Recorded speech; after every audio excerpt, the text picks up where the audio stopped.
بسم اللہ الرحمن الرحیم الحمدللہ۔ آج ہماری تلاوت کا آغاز تیسرے پارے کے دوسرے آدھے سے اہل کتاب اور ان کے جرائم کا تذکرہ، حضرات انبیاء کو قتل کرنا، اللہ کے نیک بندوں کے ساتھ دشمنی مول لینا، اس کا تذکرہ فرمایا۔ پھر اللہ کی عظمت بڑائی، عزت اس کے ہاتھ میں ہے، زندگی اس کے ہاتھ میں ہے، انڈا مردہ ہے، زندہ اس کے اندر چوزا پیدا کر دیتا ہے، زندہ چیز سے اللہ مردہ پیدا کر دیتا ہے، زندگی اور موت اسی کے ہاتھ میں ہے۔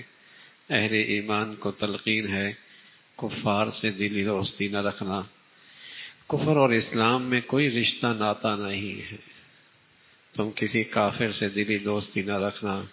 اگر تمہیں اللہ سے محبت کا دعویٰ ہے تو اپنی زندگی نبی کی زندگی میں ڈھال لو، یہ تم اپنی محبت میں سچائی کی علامت ہے، اور جو ایسا کرے گا اللہ اس کی خطاؤں کو معاف فرما دیں گے۔ پھر اللہ کی قدرت کے واقعات کا تذکرہ ہے۔ سب سے پہلے حضرت عمران ہیں، ان کی اہلیہ تھی اور انہیں امید ہوئی، اور جب انہیں امید ہوئی تو انہوں نے نظر مانی، اللہ مجھے اولاد دے تو اللہ کے گھر کے لیے وقف کر دوں گی، وہ اللہ کے گھر کی خدمت کرے گا۔ یہ بڑا اعزاز ہوا کرتا تھا، اللہ کے گھر کو آباد رکھنا، اللہ کے گھر کی خدمت کرنا، یہ بڑے اعزاز کی بات ہوا کرتے تھی۔ مسلمانوں میں تو اتنا بڑا اعزاز تھا کہ امام الانبیاء محمد الرسول اللہ، اللہ کے بعد کوئی ہستی ہے تو محمد الرسول اللہ ہیں۔ وہ خود اللہ کے گھر کی تعمیر میں بنفس نفیس خود شریک ہو رہے ہیں، پتھر اٹھا رہے ہیں، گارا لے کے آ رہے ہیں۔ کون بھائی؟ اللہ کا گھر بنانا ہے، یہ اعزاز کی بات ہے۔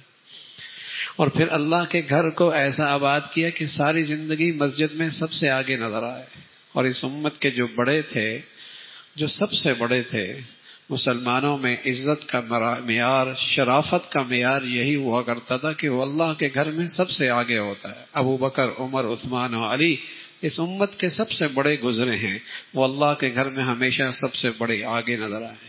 تو یہ مسلمانوں میں اور مسلمانی اسلامی زندگی کا یہ شرافت اور عزت کا معیار تھا۔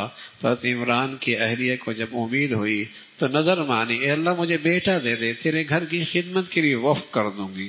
اللہ کی شان، بیٹا نہیں ہوا، بیٹی ہوئی، جس بیٹی کا نام حضرت مریم ہے۔ تو ماں کچھ افسردہ سی ہوئی کہ نظر مانی تھی، بیٹا بیٹی کیسے وقف کروں گی، کیسے اللہ کے گھر کی خدمت کرے گی۔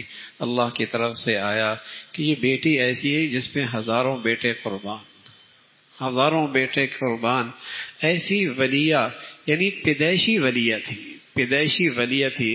اور پھر ان کی کفالت اور تربیت زکریا جیسے اللہ والے بزرگ کی سپرد ہوئی، اور وہ ان کی تربیت کرنے لگے، ان کی کفالت میں رہنے لگی، اس لیے کہ خود ان کے ابا کا انتقال ہو چلا تھا۔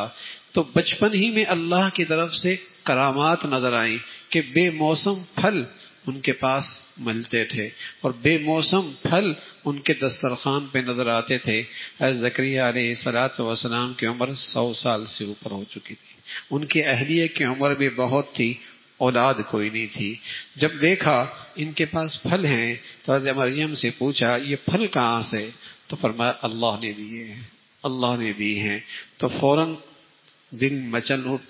دل میں خیال آیا اور دل کے جذبات پھر زندہ ہو گئے، کہنے لگے جو موسم بغیر موسم کے پھل مریم کو جو ذات دے سکتی ہے، اگرچہ میرے بھی اولاد کا موسم نہیں ہے لیکن اس خزانے میں کیا کمی ہے؟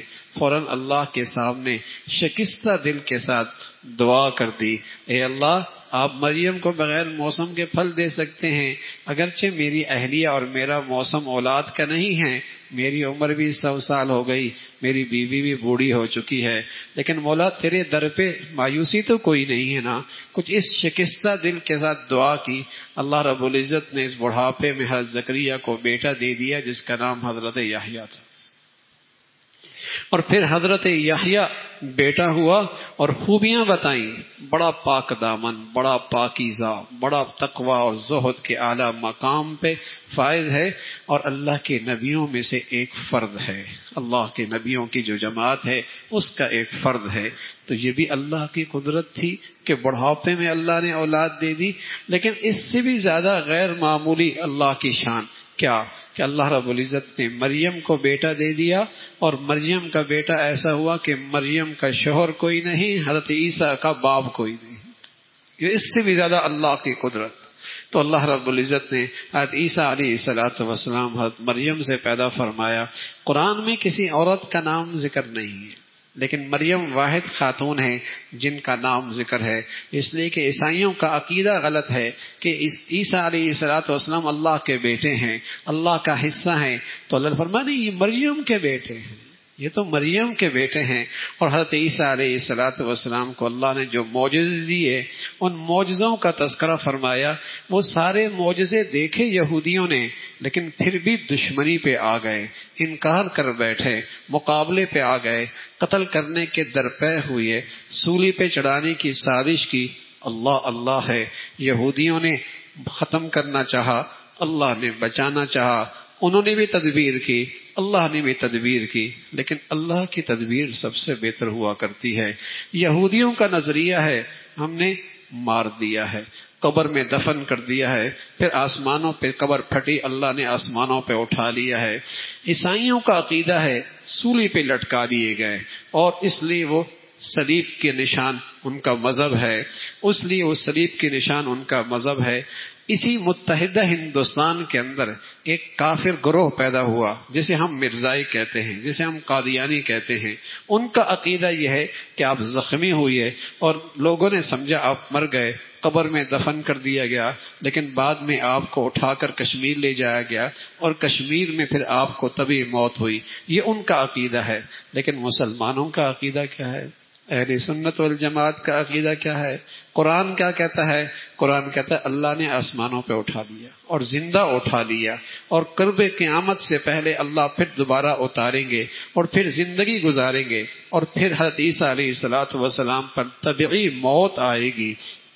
تو اس کا تذکرہ فرمایا، حضرت عیسیٰ علیہ السلام کی عظمت اور شان کا تذکرہ ہے۔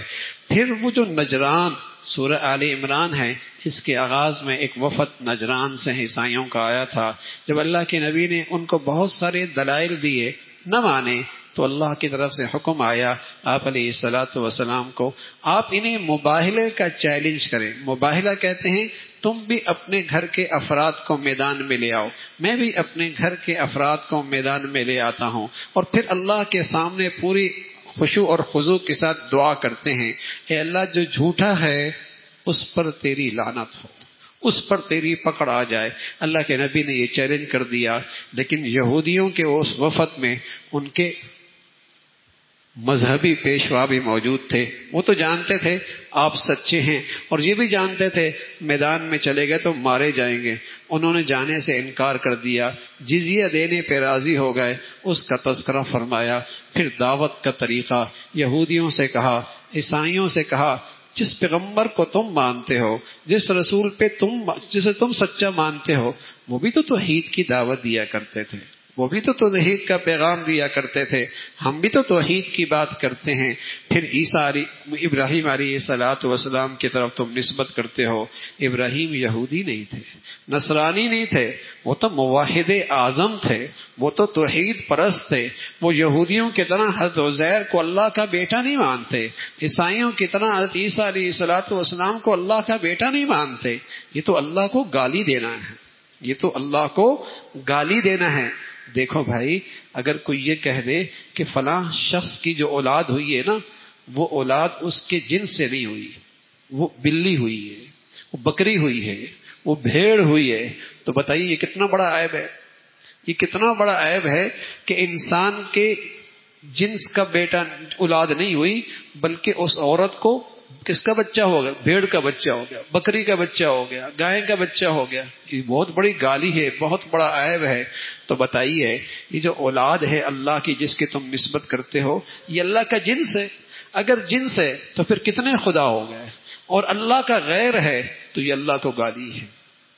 اگر اللہ کے جن سے نہیں ہے تو تم اللہ کو یہ گالی دے رہے ہو. تو یہ یہودی اور یہ نصرانی اللہ کو گالی دیتے ہیں، اور مسلمان کی غیرت کا تقاضا ہے کبھی یہود و نصارہ سے دلی محبت نہیں رکھتے. جو ان کے خدا کو گالی دے، کوئی میری ماں کو گالی دے مجھے برداشت نہ کر سکوں، اور میرے غیرت کا تقاضا ہے کہ میں اس سے دوستی اور یاری نہ لگاؤں. جو میرے خدا کو گالی دے، کیسے ایک مسلمان اس سے دلی دوستی رکھ سکتا ہے؟ اس کا تذکرہ فرمایا کہ ان کو دعوت دو اور کہہ دو ابراہیم علیہ الصلوۃ والسلام یہودی نہیں، نصرانی نہیں، وہ تو موحد اعظم تھے. پھر یہودیوں کے کرتوت کا تذکرہ فرمایا اور ان کے بخل کا تذکرہ فرمایا. پھر اللہ رب العزت نے فرمایا ہم نے تو آپ کی رسالت اور نبوت کی عہد سارے نبیوں سے لیا ہے. اور پھر فرمایا اسلام ایک واحد دین ہے جو نجات کا ذریعہ ہے. جو کسی غیر اس طرز سے زندگی کو اختیار کرے گا اللہ کے ہاں وہ قابل قبول نہیں ہے. اور جو کفر پہ مر گیا اور پھر کفر کے ساتھ بارگاہ خداوندی میں حاضر ہوا اور ساری دنیا کی دولت بھی نجات کے لیے دینے پہ آ جائے تب بھی اس کی یہ دولت قبول نہیں کی جائے گی اور اس کے لیے دردناک عذاب ہے. اور پھر بتایا کہ نیکی کے اعلیٰ درجے پہ پہنچنے کے لیے اللہ کو ہاں اپنی سب سے پیاری چیز پیش کرنی ہوگی. جو سب سے محبوب چیز تم اللہ کے دربار میں پیش کرو گے تو یہ نیکی کا سب سے اعلیٰ درجہ ہوگا. پھر اسی طرح بیت اللہ کی عظمت کا تذکرہ فرمایا کہ روئے زمین پہ اللہ کی بندگی کا سب سے پہلا گھر بیت اللہ، سب سے پہلا گھر اللہ بیت اللہ ہے. اور اس میں اللہ کی قدرت کی بہت ساری نشانیاں اور عزت کے بہت سارے علامات ہیں. وہاں زمزم ہے، مقام ابراہیم ہے، اور وہاں جسے کہیں کہ حتیم ہے. یہ ساری کی ساری بڑی مقدس جگہ ہیں. اور مقام ابراہیم میں آپ حضرات نے بھی دیکھا ہوگا وہاں ایک پتھر ہے جو شیشے کے اندر رکھا گیا ہے. یہ حضرت ابراہیم علیہ الصلوۃ والسلام کی ایک سیڑھی تھی. جب بیت اللہ کی تعمیر کرتے یہ خود بہت اوپر ہو جایا کرتا تھا، اور جب تعمیر میں آپ کو نیچے کام کی ضرورت پڑتی تو یہ پتھر خود بہت نیچے ہو جایا کرتا تھا. یہ اللہ نے آپ کو معجزہ دیا تھا. وہی پتھر کا نشان وہاں موجود ہے. فرمایا یہ مقام ابراہیم بھی ہے، یہاں حتیم بھی ہے، یہاں زمزم بھی ہے. یہ بیت اللہ اللہ کے گھر میں روئے زمین پر بندگی کا پہلا گھر ہے. پھر ایمان والوں سے کہا ایمان والوں کفار کی اطاعت نہ کرنا. کتنی ان کی مانو گے وہ تو پھر بھی راضی نہیں ہوں گے. وہ تم سے اس وقت راضی ہوں گے جب تم اسلام چھوڑ کے کفر اختیار کرو گے. اے ایمان والو اللہ سے ڈرو اور آپس میں فرقہ بندی میں، گروہ بندی میں تقسیم نہ ہو. اللہ کی رسی مضبوط سے پکڑو گے ہدایت کی، ایمان کی. یہی تمہاری اتحاد اور اتفاق کی بنیاد ہے. جس دن تم دینی ایمانی زندگی سے دور ہو گئے پھر تم گروہوں میں اور جماعتوں میں اور فرقوں میں اور نہ جانے کن کن گروہوں میں، زبانوں پہ، علاقوں پہ، وطنیت کے بتوں میں تقسیم ہو کے رہ جاؤ گے. جو تمہاری اصل طاقت تھی، جو تمہارا اصل فخر تھا، جو تمہاری اصل روب تھا وہ سب ختم ہو کے چلا جائے گا. تمہاری وحدت اور تمہارا اتفاق کی بنیاد اسلام ہے، ایمان کی زندگی ہے، قرآن ہے. اسے مضبوطی سے پکڑو. اور پھر فرمایا تم میں کچھ لوگ ایسے بھی ہونے چاہیے جو زندگیاں وقف کر دیں، جن کا کام ہی یہی ہو برائی سے روکنا، اچھائی کی طرف بلانا. اور اس کا تذکرہ فرمایا کل قیامت میں کچھ چہرے چمکتے ہوئے ہوں گے، پتہ چلے گا یہ کامیاب لوگ ہیں. اور کچھ چہرے سیاہ ہوں گے، وہ ہوں گے جن کی زندگیاں بدعملی پہ گزری ہوں گی. اور فرمایا یہ امت تو بہت معزز امت ہے اور اللہ کے ہاں اس کا بڑا مقام ہے، اس لیے کہ یہ ایمان کے ساتھ ساتھ صرف اپنی دینی زندگی کی فکر نہیں کرتی. یہ امت تو دین کی پاسبان ہے، اسلام کی محافظ ہے، اور دین کی اشاعت اور اسلام کی خدمت اس کی ذمہ داری ہے. اس لیے اللہ رب العزت نے اس امت کو بڑا مقام عطا فرمایا. پھر فرمایا یہودی سب ایک جیسے نہیں ہوتے، کچھ ایسے بھی ہوتے ہیں سلیم الفطرت ہوتے ہیں، ایمان لے آتے ہیں، اسلام قبول کر لیتے ہیں. اللہ رب العزت کے ہاں ان کا بڑا مقام ہے.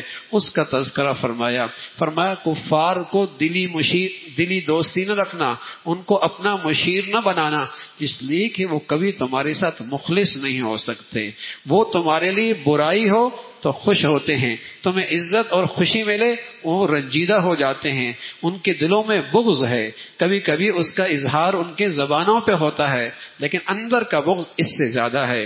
پھر غزوہ بدر کا تذکرہ ہے جہاں مسلمانوں کی مختصر سی جماعت ہے لیکن ہے اللہ کی وفادار، ہے وہ جماعت اللہ کی فرما بردار، ہے وہ اللہ کے دین پہ چلنے والی چھوٹی سی جماعت، بڑا سا دشمن کا لشکر، اللہ رب العزت نے اس چھوٹی سی جماعت کی مدد اور نصرت فرمائی، آسمان سے فرشتے اتارے اور مسلمانوں کو پیغام دیا تم اللہ کے بنو پھر اللہ تمہارے ساتھ ہو جائے گا، تم اللہ کے بنو پھر اللہ تمہارے ساتھ ہوگا، اور ایمان والوں کو تلقین فرمائی سود نہ کھانا، اللہ سے ڈرنا، اللہ سے ڈرنا، سود نہ کھانا، اور پھر تلقین فرمائی جنت متقی لوگوں کے لیے ہے، جنت متقی لوگوں کے لیے ہے، اور متقی لوگ کیسے ہوتے ہیں؟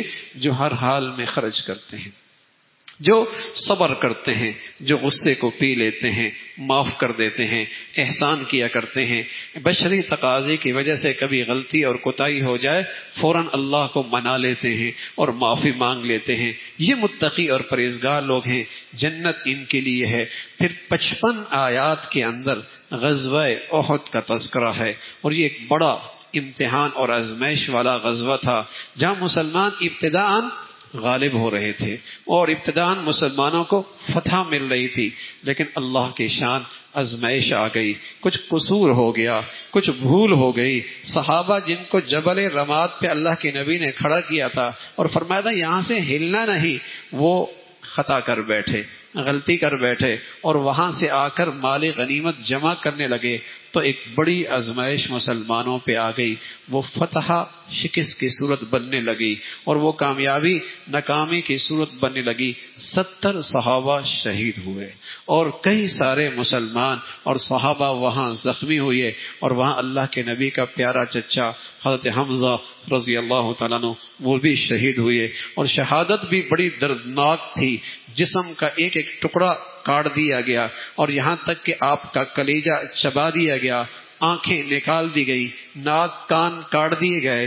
اللہ کے نبی صلی اللہ علیہ وسلم بھی بڑے غمگین ہوئے، اللہ کی طرف سے جبرائیل امین آیا، فرمایا سب شہید ہوتے ہیں اور سب کو اللہ شہادت کا بلند مقام دیتا ہے، لیکن آپ کے چچا کا مقام بہت اونچا ہے، یہ سید الشہداء سارے شہیدوں کے تاج ہیں، سردار ہیں اور ان سب کے امام ہیں، سید الشہداء ہیں۔ اس کا تذکرہ فرمایا حضرت حمزہ رضی اللہ تعالیٰ عنہ، اور پھر ایمان والوں سے کہا ایمان والو ہمت نہ ہارنا، حوصلہ نہ ہارنا، ہمت نہ ہارنا، حوصلہ نہ ہارنا، سر بلند تم ہی رہو گے اگر تم ایمان والے ہو، اگر تم یقین والے، ہمت نہ ہارنا، حوصلہ نہ ہارنا۔ یہ میدانوں کے اندر کبھی اونچ نیچ ہو جایا کرتی ہے اور اس میں اللہ کی بڑی حکمتیں ہوتی ہیں، ایک تو تمہیں شہادت کا مرتبہ دینا ہوتا ہے، اور دوسرا جب کفر بڑھتا ہے تو وہ اللہ کی پکڑ میں آتا ہے، پھر ایک وقت آتا ہے اللہ اسے مٹا دیتا ہے۔ پھر اللہ کے نبی صلی اللہ علیہ وسلم غزوہ احد میں خود بھی شہید ہوئے اور جا کے ایک پہاڑ پہ جا کے پناہ لی، لیکن خبر پھیل گئی کہ آپ شہید ہو گئے، آپ شہید ہو گئے۔ جب یہ آواز بلند ہو گئی تو صحابہ ان کی ہمتیں ٹوٹنے لگی، حوصلہ کمزور ہونے لگا، تو فوراً پیغام آیا کہ اللہ کے نبی تو اللہ کے رسول ہیں، پہلے بھی رسول آئے، بعد میں بھی آئے، آپ بھی چلے جائیں گے دنیا سے، کیا تم اپنے دین سے ہٹ جاؤ گے؟ انبیاء علیہ الصلوۃ والسلام تو اللہ کے دین کی خاطر جہاد کیا کرتے ہیں، قتال کیا کرتے ہیں، اور جب ان سے کوئی آزمائش آ جائے تو فوراً اپنی خطاؤں پہ نظر رکھتے ہیں اور اللہ سے معافی مانگتے ہیں۔ پھر اللہ نے اہل ایمان سے کہا ہمیشہ اللہ کی اور اللہ کے رسول کی اطاعت کرو۔ پھر احد کے میدان کا وہ منظرنامہ، جب صحابہ کچھ میدان سے پیچھے ہٹنے لگے، اللہ کے نبی انہیں بلانے لگے اور وہاں ایک شکست کا ماحول تھا، تو وہاں منافقین کو بولنے کا موقع ملا، پروپیگنڈا کرنے کا موقع ملا کہ تمہیں کس نے کہا تھا میدان میں جاؤ، تمہاری طاقت 700، دشمن کی طاقت 3000، یہ کوئی مقابلہ ہوتا ہے؟ ہماری مانتے تو آج یہ آزمائش نہ آتی، تمہارے لوگ شہید نہ ہوتے، تم زخمی نہ ہوتے۔ تو اللہ رب العزت نے جواب دیا موت میدانوں میں نہیں ہوا کرتی، موت تلواروں کے نیچے نہیں ہوا کرتی، تم گھروں کے اندر بھی محفوظ قلعوں میں رہو گے، موت کا جب وقت آئے گا تو موت آ کے رہے گی، موت آ کے رہے گی۔ صحابہ پر بڑی آزمائش آئی، لیکن سبحان اللہ، اللہ کے ہاں صحابہ کا بڑا مرتبہ ہے، بڑا ہی مرتبہ ہے۔ جہاں قصور آیا فوراً وہاں اللہ کی طرف سے پیغام بھی آیا، ہم نے معاف کر دیا، فوراً وہاں پیغام بھی آیا، ہم نے معاف کر دیا، اور اس امت کو سبق دیا۔ دیکھو جن کے دل سیاہ ہوتے ہیں نا، کہیں ایسا نہ ہو وہ صحابہ پہ انگلی اٹھائیں، کہیں صحابہ پہ اعتراض کریں، اس لیے کہ صحابہ پورے دین کے پاسبان ہے، اور صحابہ واسطہ ہیں دین کا امت تک پہنچنے کا۔ خدا نہ خواستہ اگر یہ واسطہ متنازع ہو گیا، سارا دین متنازع ہو جائے گا، سارا دین متنازع ہو جائے گا۔ اس لیے جہاں قصور ہوا بشری تقاضے کی وجہ سے، فوراً وہاں اللہ نے معافی کا بھی اعلان کر دیا، اور قرآن کی کئی ساری آیتوں میں یوں کہہ دیا، رضی اللہ، ہم ان سے راضی ہیں، ہم ان سے راضی ہیں۔ اور اللہ کے نبی صلی اللہ علیہ وسلم کو تلقین فرمائی، آپ ان سے مشورہ بھی کریں تاکہ ان کی دل جوئی ہو جائے، آپ ان سے مشاورت بھی کیا کریں تاکہ ان کا دل بڑا ہو جائے۔ کہیں ایسا ہو کہ یہ اندر ہی اندر دکھی ہو کہ اللہ کے نبی کہیں ہم سے ناراض تو نہیں، آپ ان سے مشورہ کر لیا کریں۔ اور ساتھ فرمایا یہی تو آپ کی خوبی ہے، آپ نرمی کرنے والے ہیں، آپ کے مزاج میں بڑی نرمی ہے، تبھی تو یہ عشاق پروانوں کی طرح آپ کے ارد گرد رہتے ہیں۔ اگر آپ سخت مزاج ہوتے تو یہ سب آپ سے بکھر جاتے اور کوئی آپ کے قریب نہ آتا۔ یہی تو آپ خوبی ہے، آپ نرم دل ہیں، نرم مزاج ہیں، درگزر کرنے والے ہیں۔ یہ عشاق آپ کے ارد گرد پروانوں کی طرح رہتے ہیں۔ پھر اللہ رب العزت نے ان کا تذکرہ فرمایا جو یہودی تھے، جو مالوں میں بخل کیا کرتے تھے۔ جب اللہ کے نبی صلی اللہ علیہ وسلم کسی غزوے کے موقع پہ تلقین کرتے، ترغیب دیتے، کون ہے اللہ کے راستے میں خرچ کرنے والا، تو یہ پروپیگنڈا کرتے، کیا اللہ فقیر ہو گیا، کیا اللہ فقیر ہو گیا کہ اللہ کے نام پہ آج وسائل مانگے جاتے ہیں؟ تو اس کا تذکرہ فرمایا، اللہ ان کی کرتوتوں کو جانتا ہے اور ان کی گفتگو بھی سنتا ہے، ان قریب ان کو اس کی سزا ملے گی، اس کا تذکرہ فرمایا۔ پھر اللہ رب العزت نے فرمایا جو عقل مند لوگ ہیں وہ اللہ کی قدرت میں غور کرتے ہیں اور اللہ سے معافیہ مانگتے رہتے ہیں۔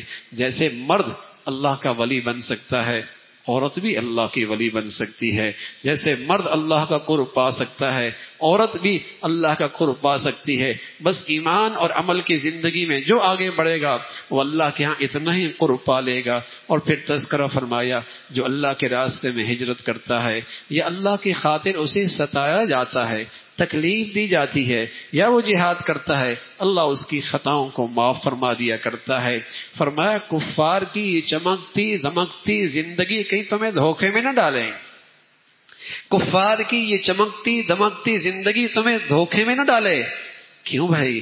فرمایا یہ تو بہت متاع قلیل، تھوڑا سا وقت ہے۔ اور خود اللہ کے نبی نے فرمایا ساری دنیا کی مثال اللہ کے ہاں ایک مچھر کے پر کے برابر بھی نہیں، اور کسی کے پاس بہت سارے مچھر کے پر ہو جائیں تو کوئی رش کرنے کی چیز ہے، کوئی جسے کہیں کہ نظریں اٹھا کے دیکھنے کی ضرورت ہے۔ فرمایا نانا کافروں کے بعد جو چمکتی دھمکتی دنتی ہے بہت وقتی ہے، ان قریب جہنم ان کا ٹھکانہ ہے۔ کوئی آدمی جیل خانے میں جائے نا، جیل خانے میں جائے، ایک آدمی بڑا زربق لباس پہنا ہوا ہے اور شاندار اس کی کھانے لگی ہوئی ہیں دسترخوان پہ، لیکن داخل ہونے والا اس کو پتہ نہیں کہ شام کے اس کے لیے پھانسی کی سزا ہے۔ دوسرا آدمی جیل میں ایسا ہے جس کے پھٹے پرانے کپڑے ہیں، کھانے کے لیے بھی کچھ نہیں ہے، لاغر بھی ہے، لیکن اس جانے والے کو پتہ نہیں شام کو اس کی رہائی ہے، شام کو اس کی رہائی ہے۔ بتائیے یہ دھوکہ کھائے گا نہیں کھائے گا؟ یہ سمجھے گا یہ زر برق لباس پہننے والا یہ تو وی آئی پی قیدی ہے اور مزے کے کھانے ہیں اور مزے کا لباس ہے، بڑی اسٹیٹس کی جیل ہے اس کی۔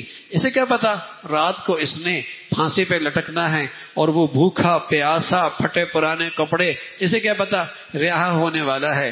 تو میرے عزیزو کافروں کی چمک دمک نہ دیکھنا، کل نہ جانے کس گھڑی جہنم کے سولی پہ لٹکا دیا جائے گا اور ہمیشہ جہنم اس کا ٹھکانہ ہوگا۔ اور ایمان والے کے فقر و فاقہ پہ جیسے کہیں کہ غلط فہمی نہ مبتلا ہونا، یہ بہت وقتی ہے، بہت بڑی اللہ نے ان کے لیے جنت اور میزبانی تیار کر رکھی ہے، اس کا تذکرہ فرمایا ایمان والو صبر کرو، دین پہ جمے رہو، اور ہمیشہ اپنی دینی زندگی کی سرحدوں کی چکنا ہو کے حفاظت کیا کرو، تقوی اختیار کرو، گناہوں سے پرہیز کرو، تم کامیاب ہو جاؤ گے۔ اللہ رب العزت یہ صفات ہم سب کو نصیب فرما دے۔